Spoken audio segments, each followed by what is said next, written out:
नमस्कार। Next gen Bharat में आपका स्वागत है। मैं हूँ ऋचा जैन कालरा। हम सब छुट्टियों में पहाड़ी इलाकों में घूमना पसंद करते हैं, लेकिन पहाड़ी इलाकों में जिंदगी बसर करना किसी चुनौती से कम नहीं।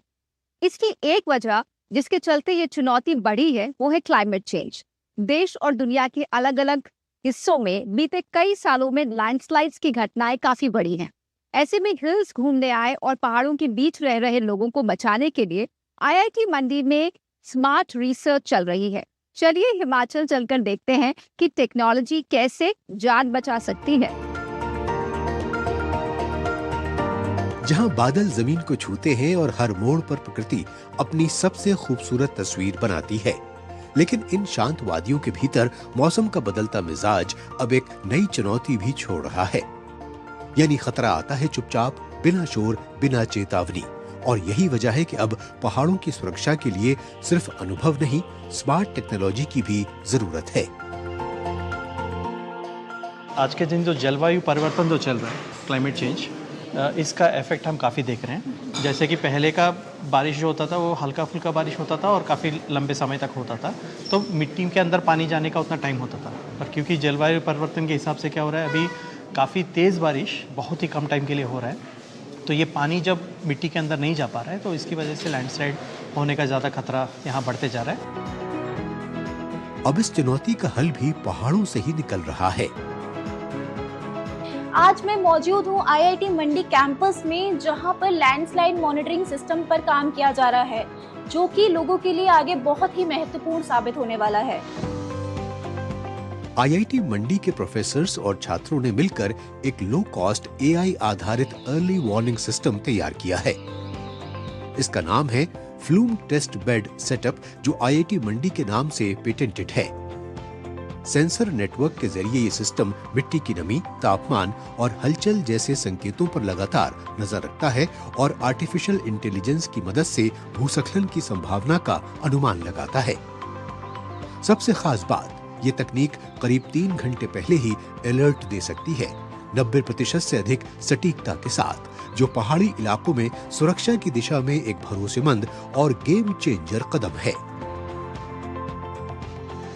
एक जो अब हम नई चीज़ प्रणाली विकसित कर रहे हैं, एक एआई मशीन लर्निंग के माध्यम से हम एक मॉडल हमने डिज़ाइन किया है, जिसमें जो अभी हाल में हो रहा है सिस्टम में और जो पहले हुआ है, उसके माध्यम से सिस्टम जो है आगे आने वाले मूवमेंट की बताता है कि ये मूवमेंट होगा, और अगर अगले 10 मिनट, अगले 20 मिनट, अगले 30 मिनट, अगले 1 घंटे, 2 घंटे, 3 घंटे में कोई मूवमेंट होगा।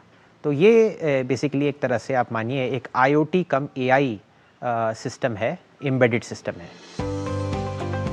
आज ये सिस्टम हिमाचल प्रदेश के 60 से ज्यादा हाई रिस्क इलाकों में तैनात है, जहां ये लगातार डेटा जुटाकर प्रशासन और लोगों को रियल टाइम अलर्ट दे रहा है। इसकी सबसे बड़ी ताकत है कम लागत में ज्यादा असर। जहां ऐसे सिस्टम आमतौर पर महंगे होते हैं, वहीं ये मॉडल किफायती और प्रभावी दोनों हैं। मिलिए आईआईटी मंडी के छात्रों शुभम और तन्वी से, जो प्रोफेसर्स के मार्गदर्शन में इस तकनीक को नई ऊंचाइयों तक ले जा रही हैं, ताकि रिसर्च सीधे लोगों की सुरक्षा बन सके। आर्टिफिशियल इंटेलिजेंस को एज अ टूल हमने यहाँ पे यूटिलाइज करा है। आर्टिफिशियल इंटेलिजेंस में मशीन लर्निंग टूल्स का हमने यूज़ करा to replicate the rainfall scenarios जो यहाँ पे अकर होते हैं फ्रॉम द पास्ट डेटा। कैसे फ्यूचर इवेंट्स को भी हम प्रिडिक्ट कर सकते हैं। हमें पता है कि ये वाला जो रीज़न है ये लैंडस्लाइड के लिए ज़्यादा प्रोन है, तो उस रीज़न को हम प्रायोरिटी पर रखते हैं। तो हम लैब में वहाँ से सोयल लेके आते हैं, पहले सोयल की कैरेक्टराइजेशन करते हैं, फिर इस सेटअप के हेल्प से हम अलग अलग पैटर्न देखते हैं कि कैसे सोयल स्लाइड कर रही है। देन हम फिर वहाँ पे डिसाइड करते हैं कि हमें अब अपना सिस्टम वहाँ पे लगाना है। कुछ छात्रों ने एआई के साथ एक वर्चुअल रियलिटी डिवाइस भी तैयार किया है, जिससे लोग फ्लड जैसी आपदाओं का रियल टाइम अनुभव लेकर पहले से तैयार हो सके। ये टेक्नोलॉजी लोगों को सही समय पर सही फैसले लेने में मदद करती है, जिससे जानमाल के नुकसान को काफी हद तक कम किया जा सकता है। पहाड़ों में रहने वालों के लिए ये किसी जीवन रक्षक से कम नहीं, जहां समय पर चेतावनी ही सबसे बड़ी सुरक्षा है। आईआईटी मंडी की ये पहल दिखाती है कि नेक्स्ट जनरेशन भारत सिर्फ सपने नहीं देखता, उन्हें हकीकत में बदलना भी जानता है।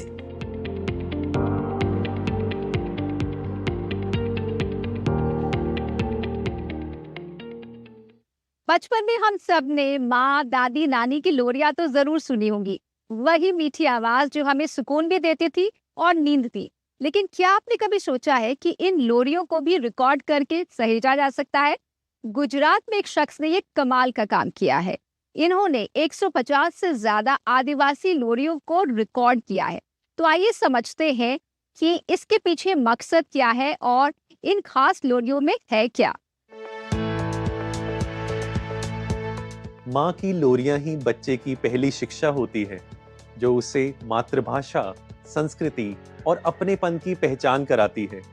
गुजरात के डांग जिले की आदिवासी संस्कृति में लोरियों की एक समृद्ध परंपरा रही है और इस लोक विरासत को सहेजने की दिशा में एक रिसर्च स्कॉलर ने इन्हें डॉक्यूमेंट किया है। आइए देखते हैं हमारी एक रिपोर्ट।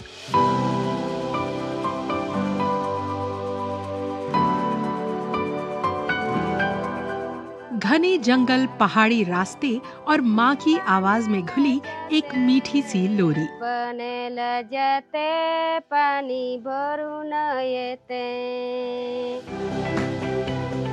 डांग के वादियों में गूंजने वाले ये गीत अब सिर्फ यादों तक सीमित नहीं हैं, बल्कि एक बड़ी सांस्कृतिक विरासत का हिस्सा बन चुके हैं।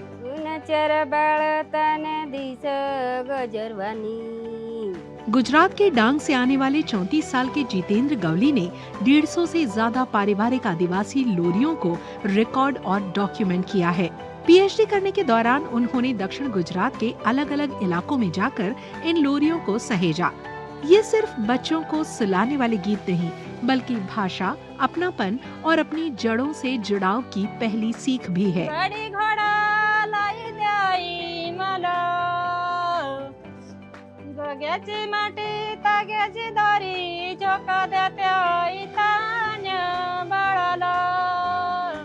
डॉक्टर जितेंद्र, हम आपके घर पर हैं। जी सर। आप मुझे इस लोक विरासत की विशेषताओं के बारे में बताएं। जी सर, यहाँ पर जो लोक विरासत है वो आज से नहीं, अनादिकाल से, जैसे कि पूर्वजों में जो कंठ परंपराएं थी, इन्हीं कंठ परंपराओं को लेकर आज तक जो डांग जिले या फिर दक्षिण गुजरात का जो आदिवासी इलाका पट्टा है, उनमें ये जो आज की विरासत जो है वो बहुत अच्छी तरह से है। माँ का जो पहला जो संस्कार है वो गर्भ संस्कार है, और दूसरा संस्कार जो है वो लोरी दोहरान सुनाती है। वो लोरी गा के अपने बच्चे को इसी तरह से संस्कार देती हैं वो, जैसे कि सूर्यवीरता का संस्कार, सूर्यवीरता की गाथा है, डरावना की गाथा है, प्रलोभन की गाथाएं हैं, और मातृत्व प्रेम का जो दाहवान जो है वो भी उसमें सुनाती हैं।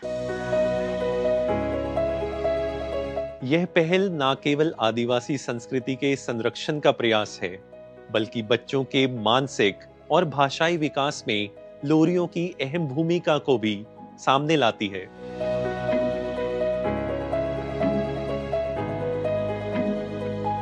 जितेंद्र के लिए ये सिर्फ रिसर्च नहीं, बल्कि अपने बचपन और अपनी माँ की आवाज से जुड़ी एक इमोशनल जर्नी है। वो बताते हैं कि बचपन में उनकी माँ और दादी उन्हें लोरी सुनाकर सिलाती थी। उन्हीं यादों ने उन्हें इस परंपरा को सहेजने की प्रेरणा दी। तेजी से बदलते समय में जब कई लोक परंपराएं धीरे धीरे पीछे छूट रही हैं, तब जितेंद्र की ये कोशिश उन आवाजों को आने वाली पीढ़ियों तक पहुंचाने का काम कर रही है।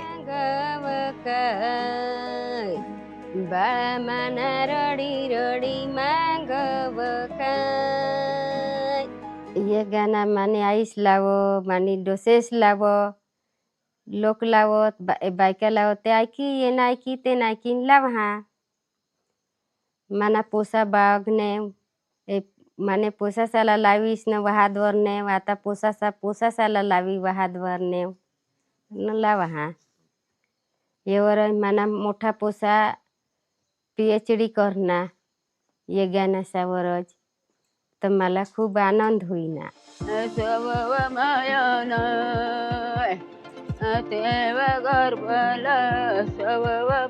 इन लोरियों में सिर्फ एक धुन नहीं है, इनमें घर का माहौल है, रिश्तों की गर्माहट है, प्रकृति से जुड़ी समझ है और जीवन को देखने का एक अपना तरीका भी है।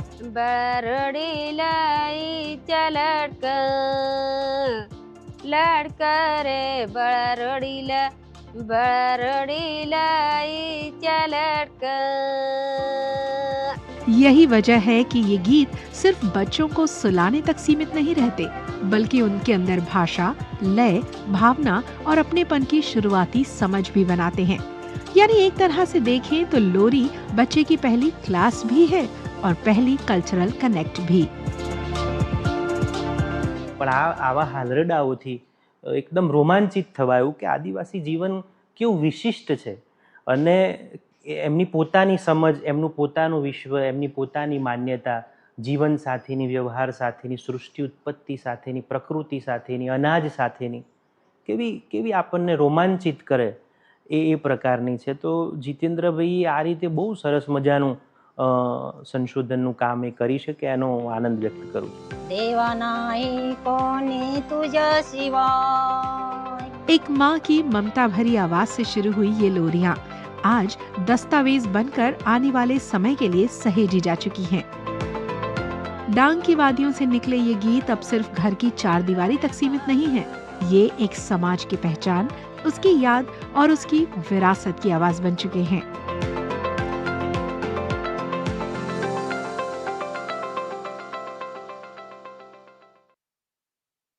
आज के युवा भारतीय फैशन में स्टाइल के साथ साथ हैंडलूम को भी पसंद कर रहे हैं। आखिर कौन नहीं चाहता कि वो अपनी जड़ों से जुड़ा रहे। ऐसी ही एक जगह है बिहार की भागलपुर, जिसे सिल्क सिटी भी कहा जाता है।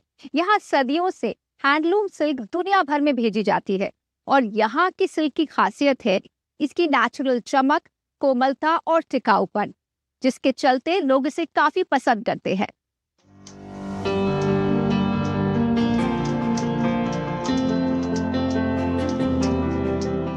धीरे धीरे चलती करघे की आवाज, रेशम के महीन धागे और कारीगरों के हुनर से बनती एक खूबसूरत साड़ी। भागलपुर में रेशम सिर्फ एक कपड़ा नहीं बल्कि एक विरासत है जो पीढ़ियों से धागों में बुनी जाती रही है और अब इसी विरासत को नया रूप देने की कोशिश कर रही हैं शिखा पांडे।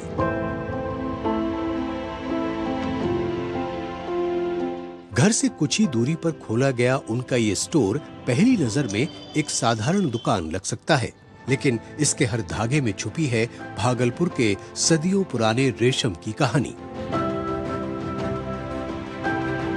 यहाँ तैयार होने वाली साड़ियाँ सिर्फ फैशन नहीं बल्कि परंपरा और आधुनिक सोच का मेल है।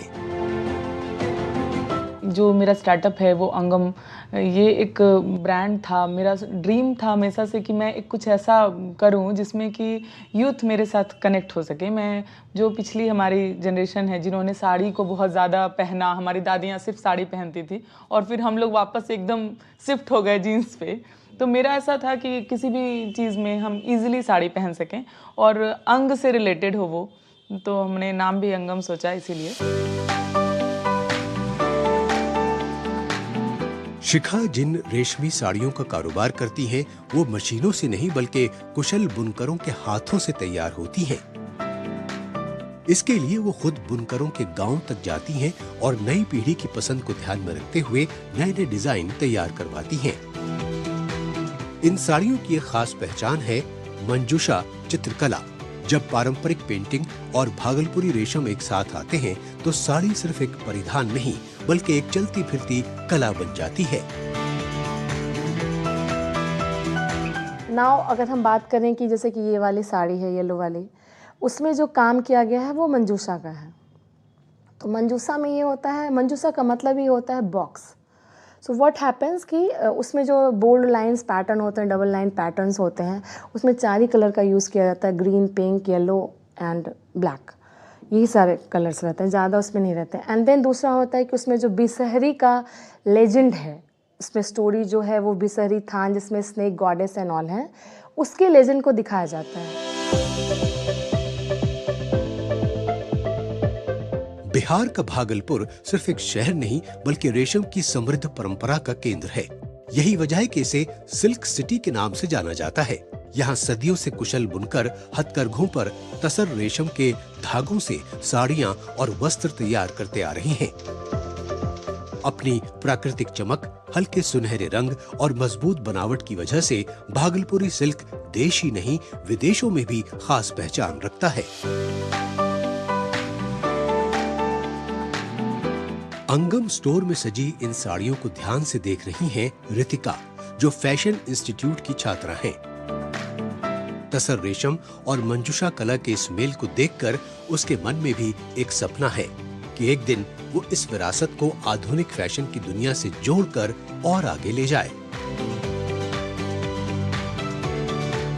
कल्चर और फैशन दोनों को जोड़ के है, जैसे इसमें क्या बोलते हैं मॉडर्न और जैसे पुराने कल्चर को जैसे हाँ दोनों को ऐड करके प्रॉपर वे में वैसे साड़ी डिज़ाइन करते हैं जैसे कि लोग को अच्छा लगे। ऑफिस वेयर में वेयर कर सकते हैं, कैजुअल भी वेयर कर सकते हैं, या फैशन शादी में लाइक वैसे। भागलपुर के करघों से निकला रेशम आज भी अपनी चमक और पहचान को संजोए हुए है। फर्क बस इतना है कि अब इसे मिल गया है नई पीढ़ी की सोच और रचनात्मकता का साथ। शिखा जैसे युवा उद्यमियों की पहल और रितिका जैसे युवाओं के सपने ये दिखाते हैं कि जब परंपरा और नवाचार साथ चलते हैं तो स्थानीय कला की पहचान सिर्फ शहर तक नहीं पूरी दुनिया तक पहुंच सकती है।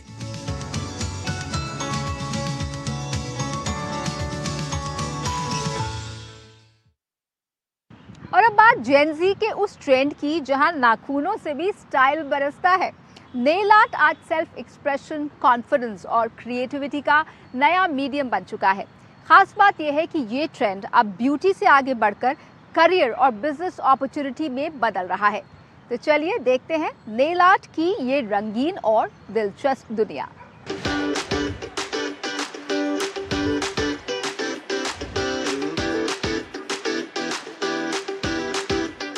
आजकल यंगस्टर्स के बीच नेल आर्ट और नेल एक्सटेंशन का क्रेज़ काफ़ी तेज़ी से बढ़ रहा है। सिंपल नेल पॉलिश की जगह designer nail extension, gel based nail polish और नेल एक्सेसरीज का ट्रेंड देखने को मिल रहा है। लड़कियां इसे स्टाइल और क्रिएटिविटी का एक नया तरीका बना रही हैं और सेल्फ एक्सप्रेशन का एक माध्यम भी। आइए देखते हैं कि ये ट्रेंड किस तरीके से युवाओं के बीच में पॉपुलर हो रहा है। कभी ग्लॉसी फिनिश, कभी क्रोम शाइन, कभी सॉफ्ट न्यूड टोन्स तो कभी बोल्ड 3D ड्रामा। आज के नेल्स सिर्फ सजते नहीं, नोटिस भी होते हैं। नेल आर्ट अब ब्यूटी रूटीन का हिस्सा भर नहीं रहा, ये पर्सनालिटी का एक्सटेंशन बन चुका है। जेन ज़ी के लिए ये एक छोटा सा कैनवस है जहाँ स्टाइल भी है, मूड भी है और सेल्फ एक्सप्रेशन भी। मुंबई में राजश्री मौर्य ने इसी पैशन को प्रोफेशन में बदला। आज उनका सैलून सिर्फ सर्विसेज नहीं देता, बल्कि कॉन्फिडेंस, क्रिएटिविटी और इंडिविजुअलिटी का पूरा एक्सपीरियंस क्रिएट करता है। 40 से ज्यादा लोगों की टीम के साथ उनका काम दिखाता है कि एक छोटा पैशन भी बड़े बिजनेस में बदल सकता है। नेल आर्ट बहुत ज़्यादा ट्रेंडिंग है आज के टाइम पे। सिर्फ जेनजियों के लिए आकर्षित नहीं है, नेल आर्ट हर एज के लिए आकर्षित है। अब वो जेनजी बोलो, मैं 80s की हूँ, 90s के है, 2000 वाले, सब मिक्स क्राउड है यहाँ पे। ये नेल आर्ट एक खूबसूरती है। नेल आर्ट से बहुत ज़्यादा कॉन्फिडेंस हाई हो जाता है। जो कभी लग्जरी था, आज रोज का स्टाइल बन चुका है। नई पीढ़ी के युवाओं के लिए नेल आर्ट सिर्फ ग्रूमिंग नहीं, पहचान है। क्लीन सॉफ्ट शेड से लेकर बोल्ड 3D एक्सटेंशंस तक, नाखून अब आपका मूड और वाइब दिखाते हैं। ये बहुत ऐसा नहीं है कि 3-4 दिन में निकल जाए, ये लॉन्ग लास्टिंग रहता है 20-25 डेज। तो once in a month और 1-2 आना होता है। और ऐसा नहीं है कि बहुत खर्चा होता है, ऐसा नहीं है। हर एक इंसान मैनेज कर सकता है, middle class. I am always go with white, जो बहुत क्लासी लगता है मुझे। हाँ, समटाइम वो नेल आर्ट अच्छे लगते हैं जो ग्लिटरी होते हैं, सम स्टोन्स होते हैं, ओम्ब्रे होते हैं, this is also very classy, वो बहुत सुंदर लगते हैं। ऑनेस्टली मेरा थेरेपी जैसा है। मैं आई थिंक महीने में 2 बार ऑलमोस्ट आती हूँ, क्योंकि कभी कभी नेल आर्ट करती हूँ, कभी कभी सिंपल करती हूँ, लेकिन जो भी करती हूँ मेरा मूड पूरा लिफ्ट हो जाता है। हम आए हैं दिल्ली के एक पॉपुलर नेल आर्ट सैलून में, ये समझने के लिए कि नेल आर्ट बस ट्रेंड और फैशन तक ही सीमित नहीं रह गया है, बल्कि आज के समय में इसे एक इमर्जिंग बिजनेस आइडिया की तरह भी देखा जा रहा है। Youngster short term beauty courses कर रहे हैं और खुद के लिए एक एम्प्लॉयमेंट की अपॉर्चुनिटी भी क्रिएट कर रहे हैं।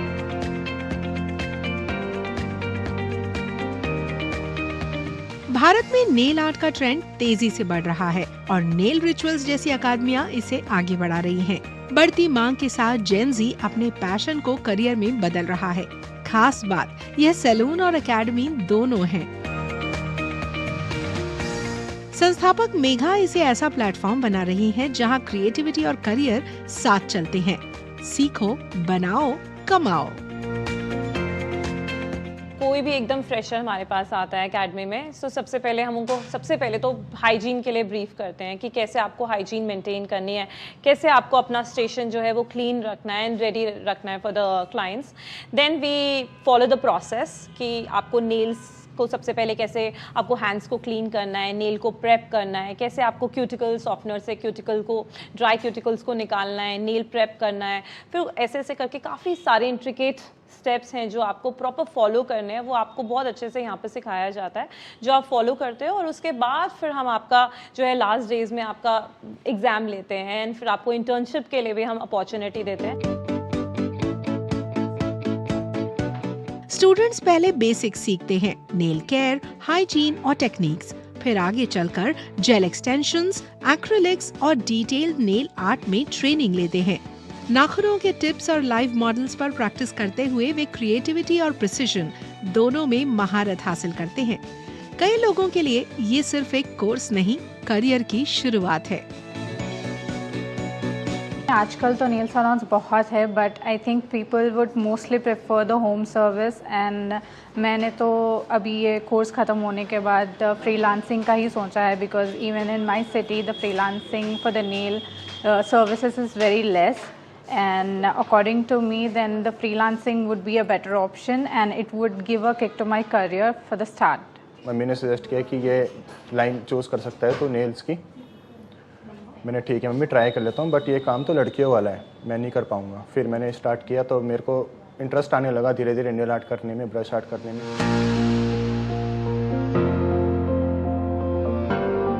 एक रिपोर्ट के अनुसार 2033 तक भारत की सैलून इंडस्ट्री करीब 2.14 लाख करोड़ तक पहुंच सकती है, जिसे जेल एक्सटेंशंस और नेल आर्ट जैसी सेवाएं बढ़ावा दे रही हैं। सोशल मीडिया ने इस ग्रोथ को और तेज कर दिया है। वायरल रील्स और इन्फ्लुएंसर कंटेंट के जरिए नेल आर्ट तेजी से फैलता ट्रेंड बन गया है। आज नेल आर्टिस्ट अपने टैलेंट को ब्रांड में बदल रहे हैं, छोटे सेटअप से बड़े बिजनेस तक का सफर तय कर रहे हैं। In India, while there are 20,000 standalone nail salons, there are closer to 100,000 women freelancers who are actually nail artists and who, who've been working in either these salons or as freelancers, right? And there is a very large sort of this gig industry which, operates basis that. So I feel that every industry in the beauty segment, as it grows, it will empower a lot of people, because now women also want to be free entrepreneurs, right? And nail art is one thing which, if you are able to learn it, right, you can really build a fair business and a fair income. Style statement से लेकर side hustle तक, nail art beauty और career दोनों को नए तरीके से परिभाषित कर रहा है। जेन ज़ी के लिए ये सिर्फ अच्छा दिखने की बात नहीं, बल्कि क्रिएट करना, कमाना और अपनी पहचान बनाना है।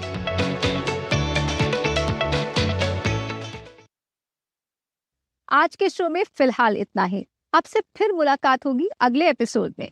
तब तक के लिए नमस्कार।